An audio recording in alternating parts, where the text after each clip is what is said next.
Abang gustong pasukin ang lahat ng gulong.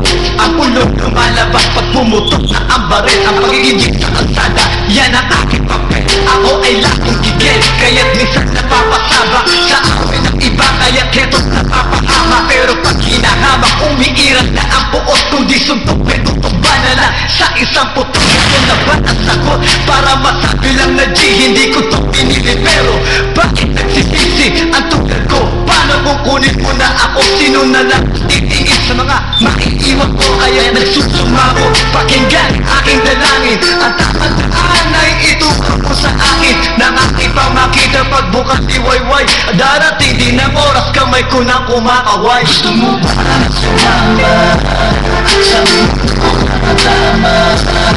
Ang naghasagot ko sa sika, may kababal ang tubos sa sala ng iba. Ang kaligtasan sa isa't inasa. Yan ang buhay ng gangsta, yan ang buhay ng gangsta, buhay ng gangsta.